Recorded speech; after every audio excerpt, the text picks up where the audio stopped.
Italy की प्रधानमंत्री Meloni को मेलोडी चॉकलेट का मुद्दा थमने का नाम नहीं ले रहा है। राहुल गांधी कह रहे हैं कि यह सरासर देश का अपमान है। देश की जनता दर्द से त्राहिमाम है और यहां पर प्रधानमंत्री विदेशों में जाकर रील बना रहे हैं। पूरा मंत्रिमंडल राहुल गांधी पर हमलावर हो गया है। विदेश मंत्री से लेकर वाणिज्य मंत्री और सब राहुल की बुद्धिमानी पर सवाल उठा रहे हैं। विदेश मंत्री तो यह कह रहे हैं कि प्रधानमंत्री नरेंद्र मोदी तो यह कोशिश कर रहे हैं कि देश में इन्वेस्टमेंट आए, निवेश आए। तो मेरा माननीय लेजर आइज एस जयशंकर से एक सीधा और सरल सवाल है। अगर आप यह कह रहे हैं कि देश में इन्वेस्टमेंट आना चाहिए तो कृपया यह बताने की कोशिश करें कि टेस्ला जो यहां पर कंपनी खोलने वाली थी वो क्यों नहीं खोल रही है। आखिर क्यों फॉरेन इंस्टीट्यूशनल इन्वेस्टर्स यानी FIIs भारत छोड़ के भाग रहे हैं। क्या वजह है कि भारत में फॉरेन डायरेक्ट इन्वेस्टमेंट कम हो रहा है। इसका मतलब जानिए, इस मुद्दे को समझिए। यह एक बहुत बड़ा आर्थिक तूफान है जो देश को मुंह आए खड़ा है।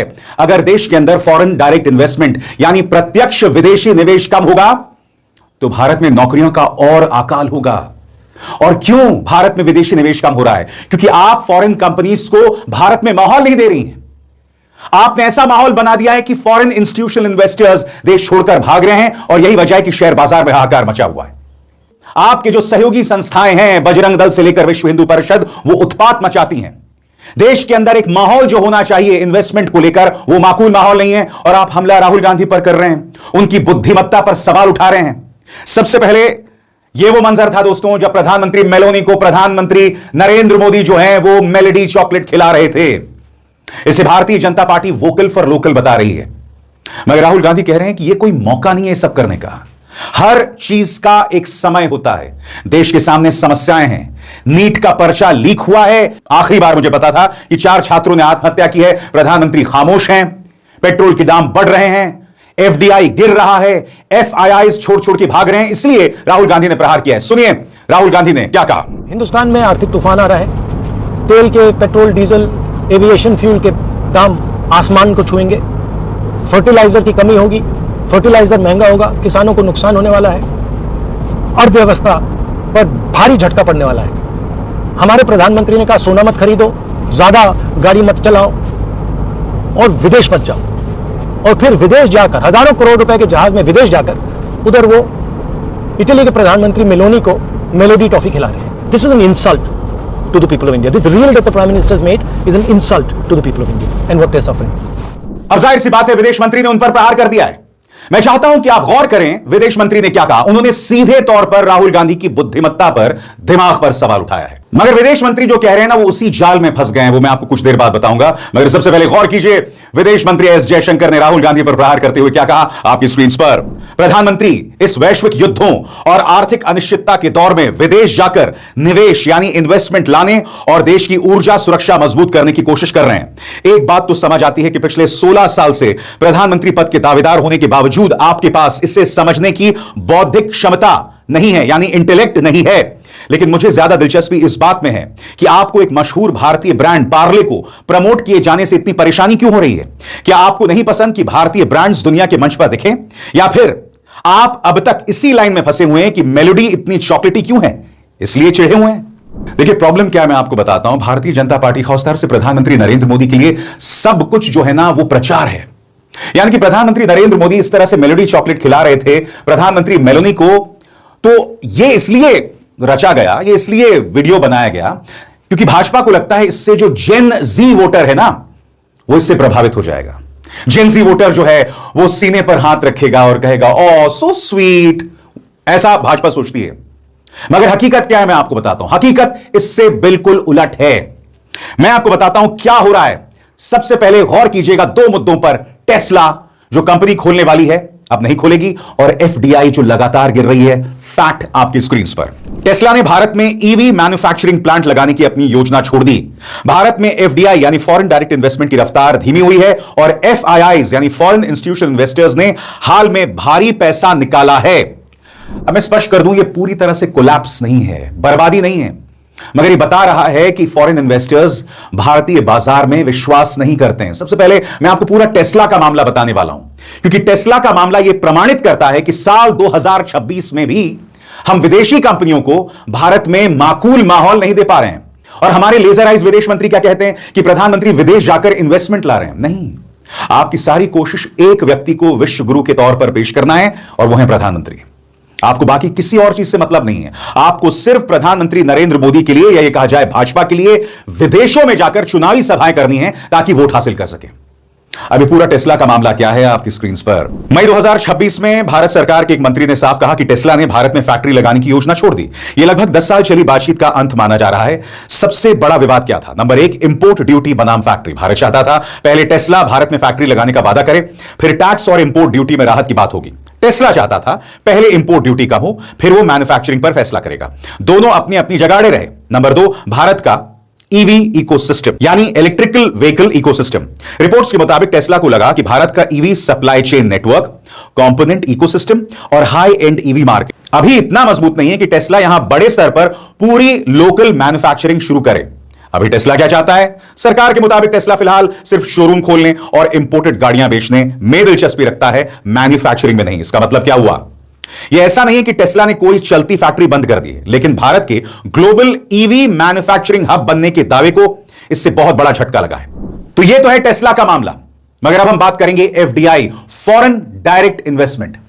क्योंकि विदेश मंत्री एस जयशंकर ने क्या कहा कि प्रधानमंत्री विदेश जा रहे हैं, वहां से फॉरेन डायरेक्ट इन्वेस्टमेंट ला रहे हैं। मगर आप सब जानते हैं दोस्तों, जब आपकी पूरी यात्रा का फोकस बंगाल हो, जब आपकी पूरी यात्रा में प्रधानमंत्री भारतीय नृत्य देख रहे हो और वहां का जो कल्चर है उससे इंटरैक्ट ना कर रहे हो, तो कहां का फॉरेन इन्वेस्टमेंट आएगा?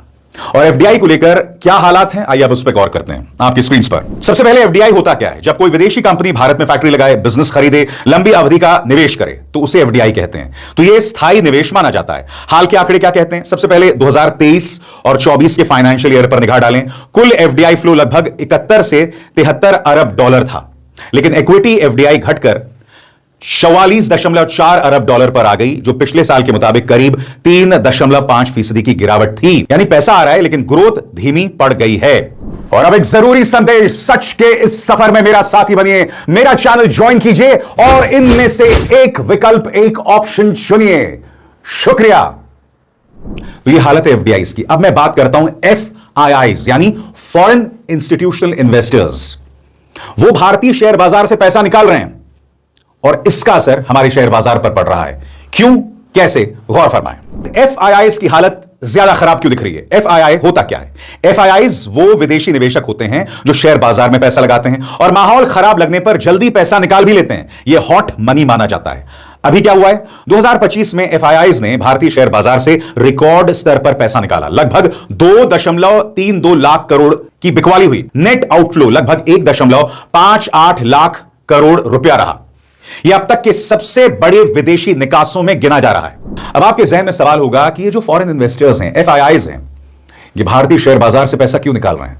तो चलिए उसे भी सरल लफ्जों में समझने की कोशिश करते हैं, क्योंकि इसमें कई चीजों का मिक्सचर है। एक तो अंतरराष्ट्रीय तौर पर क्या माहौल है और भारतीय बाजार यानी लोकली क्या माहौल है। गौर फरमाएं, विदेशी निवेशक पैसा क्यों निकाल रहे हैं? Number 1, global uncertainty. दुनिया में युद्ध, तेल संकट, मिडिल ईस्ट तनाव और आर्थिक अनिश्चितता बढ़ी। ऐसे समय में निवेशक सुरक्षित जगहों पर पैसा ले जाना चाहते हैं। नंबर 2, अमेरिकी बाजार ज्यादा अट्रैक्टिव। अमेरिका में इंटरेस्ट रेट्स ऊंची हैं, बॉन्ड यील्ड्स अच्छे हैं, तो कई विदेशी फंड भारत जैसे इमर्जिंग मार्केट्स से पैसा निकालकर अमेरिका की तरफ ले जा रहे हैं। नंबर 3, भारत का बाजार महंगा माना जा रहा है। कई एनालिस्ट मानते हैं कि भारतीय शेयर बहुत ऊंचे वैल्यूएशन पर ट्रेंड कर रहे हैं, इसलिए ग्लोबल फंड्स प्रॉफिट बुकिंग कर रहे हैं। नंबर 4, रुपए की कमजोरी। कल ही मैंने आपको बताया था, डॉलर के मुकाबले रुपए की कीमत 97 पहुंच गई थी। 100 रुपए कब छूने वाला है हम नहीं जानते हैं, तो रुपए की लगातार कमजोरी। गौर फरमाएं, अगर फॉरेन इन्वेस्टर्स या विदेशी निवेशक को शेयर से 10% का फायदा हो, लेकिन रुपए डॉलर के मुकाबले गिर जाए, तो उसका असली फायदा कम हो जाता है, इसलिए वो पैसा निकालते हैं। नंबर 5, क्या भारत निवेश संकट में है? हां, दबाव जरूर है, कुछ चीजें चिंता बढ़ाती हैं। टेस्ला जैसी बड़ी कंपनी का पीछा हटना, एफआईआईज का भारी पैसा निकालना, पॉलिसी अनसर्टेनिटी, ब्यूरोक्रेसी, टैक्स और कंप्लायंस की जटिलता, इन सब से इंडिया रिस्क की चर्चा बढ़ जाती है। और यहां भारत में क्या माहौल है, ये देखिए, तस्वीर देखिए। कल रात लखनऊ के कई हिस्सों में बिजली गुल थी। अब आप मुझे बताइए दोस्तों, जब ये बुनियादी चीजों से हम जूझ रहे होंगे, तो यहां पर आकर कोई इन्वेस्ट क्यों करेगा? इंडिया टुडे की खबर देखिए, एलपीजी सिलेंडर के लिए गोरखपुर में, जो कि मुख्यमंत्री आदित्यनाथ का गृह जिला है, गृह स्थान है, गृह शहर है, जो भी आप कहें, वहां पर लंबी लंबी लाइनें लगी रहीं। लोग मॉस्किटो कॉइल्स के साथ, वो जो कछुआ छाप नहीं होता है, जो उसके साथ सड़कों पर सोए हुए थे। ऐसा इंडिया टुडे की यह खबर कह रही है। मैं आपको पढ़ के सुनाना चाहता हूं। खबर कहती है, UP residents are spending nights in queues for LPG cylinders, sleeping on road sides under mosquito nets just to get a refill despite official claims of normal supply, many return empty handed. आप जानते हैं इस देश के साथ सबसे बड़ी समस्या क्या है? हमारी सरकार मुद्दों को स्वीकार ही नहीं करती। सामने संकट है, आप देख रहे हैं बिजली के लिए त्राहिमाम मचा हुआ है, सरकार मानती नहीं है।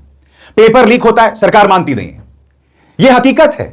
और सबसे बड़ी बात, भारत के अंदर कुछ ऐसी ताकतें हैं जो भारत को बदनाम कर रही हैं।